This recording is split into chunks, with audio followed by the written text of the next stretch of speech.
अस्सलाम वालेकुम दोस्तों। रमज़ान शरीफ मुसलमानों के लिए अल्लाह ताला का एक नायाब तोहफ़ा है। अगर आप इस बात को मानते हैं तो आप इस वीडियो को लाइक करें। दोस्तों, याद रखें कि हर मुसलमान मर्द और औरत जो बालिग हो, जो अपने होश व हवास में हो, उस पर रमज़ान के रोज़े फ़र्ज़ हैं। यानी उसके लिए रमज़ान के पूरे महीने रोज़े रखना ज़रूरी है, और अगर कोई इसकी फ़जीलत का इनकार करता है तो वह काफिर है। बिना वजह रोज़ा छोड़ने वालों का सबसे बड़ा एक गुनहगार है। दोस्तों, आज की वीडियो में हम आपको बताने वाले हैं ऐसे 9 लोगों के बारे में जो रमज़ान के महीने में रोज़े ना रखें तो उन पर कोई भी गुनाह नहीं होगा। यानी इन 9 लोगों को रमज़ान के महीने में रोज़े रखने की छूट है। इसलिए आज यह वीडियो आज सभी के लिए आप बहुत ही ज़्यादा ख़ास होने वाली है। अगर आप इन 9 लोगों के बारे में जानना चाहते हो तो हमारी इस वीडियो को आखिर तक ज़रूर देखें। मेहरबानी करके इस वीडियो को सवाब की नीयत से शेयर करें ताकि रमज़ान में हर एक मुसलमान के पास यह वीडियो पहुंच जाए। तो आइए बताते हैं वो कौन से 9 लोग हैं जो रमज़ान में रोज़ा ना रखें तो उन पर कोई गुनाह नहीं होगा।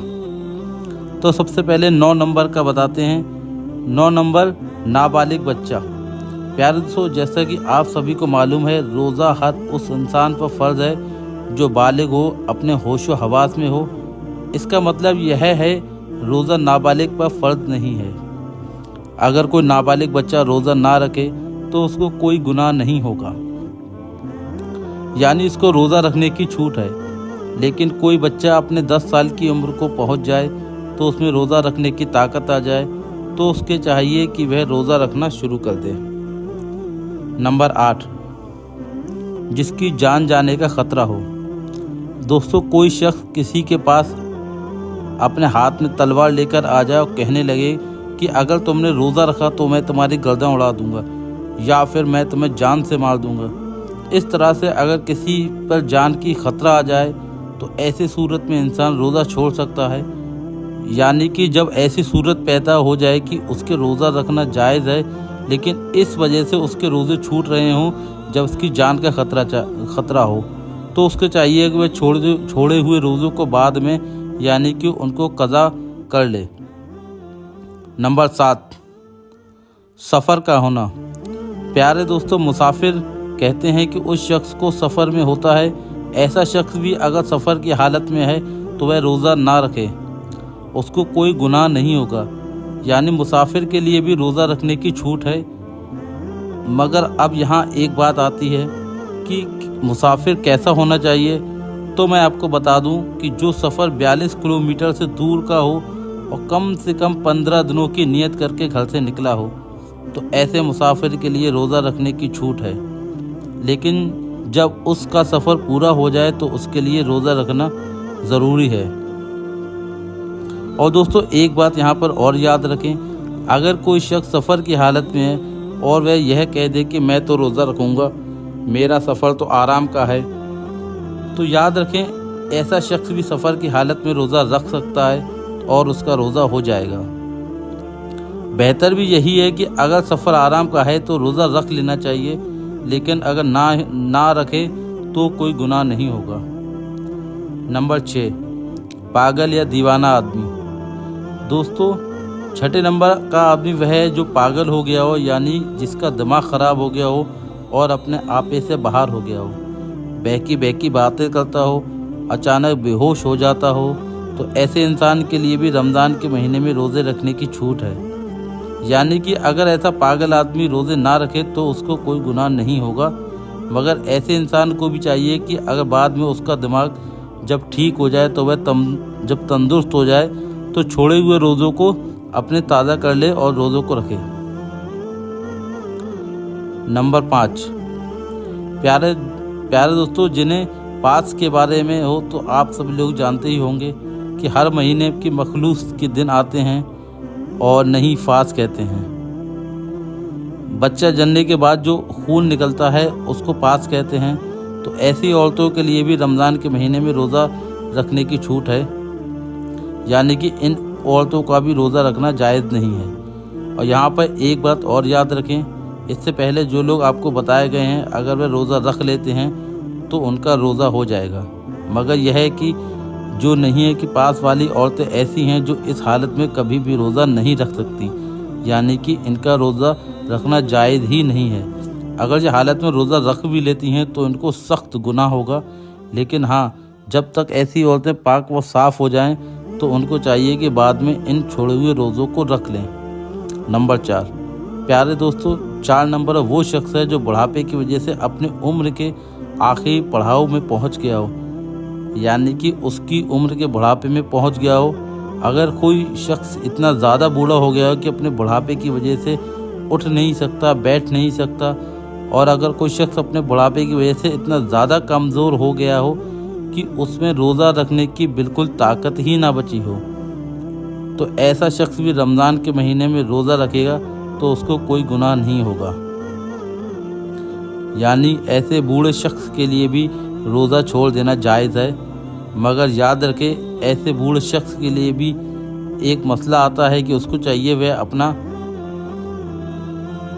अदा करे, यानी किसी गरीब या मिस्कीन को 2 वक्त का पेट भर खाना खिलाए। नंबर 3, दूध पिलाने वाली औरत। दोस्तों, प्यारे दोस्तों, हम आपको बता दें कि दूध पिलाने वाली औरतें पहले हुआ करती थी जिनको दाई कहा जाता था। तो यह किसी बच्चे को पैसे के लिए अपने साथ ले आती थी और 2 से 2.5 साल तक दूसरे बच्चों को अपना दूध पिलाती थी, यानी कि वह दूध पिलाने की ठेकेदारी लेती थी। ऐसी औरतों के लिए भी रमज़ान के महीने में रोज़ा रखने की छूट है जो बच्चों को दूध पिलाती हैं। मगर ये सिलसिला आज के ज़माने में तो रहा नहीं, इसलिए अब जो माँ अपने बच्चे को दूध पिलाती हैं और उसको कोई माहिर डॉक्टर यह कह दे कि अगर रोज़ा रखा तो आपके बच्चे को कोई नुकसान होगा, तो ऐसी औरत रमज़ान के महीने में रोज़ा छोड़ सकती है और उसको कोई गुनाह नहीं होगा। लेकिन ऐसी औरतों को भी चाहिए कि बाद में वह अपने छोड़े हुए रोज़ों को कज़ा कर लें। नंबर 2, प्यारे दोस्तों, नंबर 2 पर है कि हामिला औरत, यानी कि प्रेग्नेंट। दोस्तों, प्यारे दोस्तों, जिस औरत के पेट में बच्चा हो, यानी कि जो हामिला हो, प्रेग्नेंट हो, तो ऐसी औरत को भी उसके बच्चे जाने का खतरा हो तो ऐसी औरत भी रमज़ान के महीने में रोज़ा छोड़ सकती है। ऐसी औरतों को भी कोई गुनाह नहीं होगा। लेकिन याद रहे, ऐसी औरत अपने छोड़े हुए रोज़ों को बाद में रख ले, यानी कि जब उसकी सेहत तंदुरुस्त हो जाए तो उसको छोड़े हुए रोज़ों को कज़ा करना होगा। इसके अलावा कोई औरत हामिला प्रेग्नेंट है तो ऐसे औरत को माहिर डॉक्टर कह दे अगर रोज़ा रख लेती तो उसके बच्चे को कोई नुकसान नहीं होगा, तो उसके लिए भी रोज़ा रखना ज़रूरी है। और नंबर 1, बीमार आदमी। दोस्तों, सबसे पहला इंसान है बीमार, यानी कि ऐसा इंसान जो सख्त बीमार हो, ऐसे इंसान को रमज़ान में रखने की छूट है। अगर ऐसा बीमार आदमी रोज़ा ना रखता हो तो उसको कोई गुनाह नहीं होगा। अब यहाँ पर एक बात आती है कि ऐसी कौन सी बीमारी है जिसमें रोज़ा रखने की छूट है। तो दोस्तों, हम आपको बता दें, यहाँ पर उन बीमारियों को बात नहीं हो रही जो नॉर्मल लोगों में होती है, जैसे कि अगर किसी के घुटने में दर्द हो, सर में दर्द हो, खांसी, सर्दी, ज़ुकाम हो गया हो, तो उसने रोज़ा छोड़ दिया, तो ऐसा करना बिल्कुल जायज़ नहीं है। ऐसे लोगों को रोज़ा रखना बिल्कुल ज़रूरी है। यहाँ पर बीमारी से मुराद उन बीमारियों में से है जिसमें इंसान की जान जाने का खतरा होता है। तब आप सोचेंगे, हमें इस बात का कैसे पता चलेगा कि कौन सी बीमारी में जान जाने का खतरा होता है? तो आपको बता दें कि इस बात का आपको ऐसे पता चलेगा कि अगर कोई डॉक्टर आपसे कहे कि आप भूखे प्यासे रहेंगे, अगर आप रोज़ा रखा तो आपकी जान जाने का खतरा है, या हो सकता है या फिर डॉक्टर आपको ये कह दे कि अगर आपने रोज़ा रखा तो आपकी बीमारी और बढ़ सकती है। ऐसी सूरत में रमज़ान के महीने में रोज़ा छोड़ना जायज़ है, यानी कि छोटी मोटी बीमारियों में रोज़ा छोड़ना जायज़ नहीं है। अब यहाँ पर किसी ने अपनी बीमारी की वजह से यहाँ पर छोड़े हुए रोज़े छोड़ दिए हों, तो याद रखें कि उन लोगों को बाद में रोज़ा रखना पड़ेगा कि जब उनकी बीमारी ठीक हो जाएगी। रोज़ों को कज़ा करना होगा। अब किसी बीमारी की ऐसी हालत है कि कभी ठीक नहीं हुई, तो आखिरी वक्त तक करीब आ गया, तो वह अपने घर वालों को वसीयत करे कि मेरे जितने रोज़े छूट गए हैं उनका काफ़िया अदा करे, और हर एक रोज़े के बदले में एक मिस्कीन को 2 वक्त का भरपेट खाना खिलाए। दोस्तों, उम्मीद है ये वीडियो आपको समझ में आ गया होगा और मालूमात समझ में आ गई होगी। और अगर आपको वीडियो अच्छी लगी हो तो वीडियो को ज़रूर शेयर करें। अस्सलाम वालेकुम।